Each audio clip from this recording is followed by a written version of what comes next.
একটি তোমার, একটি আমার, একটি তোমার, একটি আমার, একটি তোমার, একটি আমার। এই আমার কাছে তো একটি, কিন্তু তোমার কাছে রয়েছে কতগুলো দেখো। আমি তো তোমার সামনেই গুনলাম, তারপর যা পেয়েছো তা নিয়ে খুশি থাকো। ভাই এটাকে কেমন গোনা বলে? তুমি কি গুনতেও জানো না? ঠিক করে দাঁড়াও, আমি তোমাকে মজাটা দেখেছি। তোমার সব খাবার এখন আমি নিজে খেয়ে ফেলবো।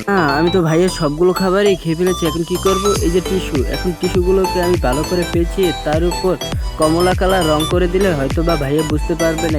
তুই যাই করিস না কেন, মানুষ এখন আর তোর ভিডিওতে লাইক করবে না। আরে না ভাইয়া, মানুষ আমাকে খুব ভালোবাসে, তারা আমার ভিডিওতে অবশ্যই লাইক করে। দেখা যাক কতজন তোকে লাইক করে। এগুলো আমি কি খাচ্ছি? এগুলো আমার কাছে এমন লাগছে কেন? আসলে ব্যাপারটা কি দেখি তো একটু খুলে। আয় হায়, এগুলো তো টিস্যু পেপার। আয় হায় চিন্টু, তুই আমার সাথে আজকে এমন করলে আমি তোকে আর ছাড়বো না।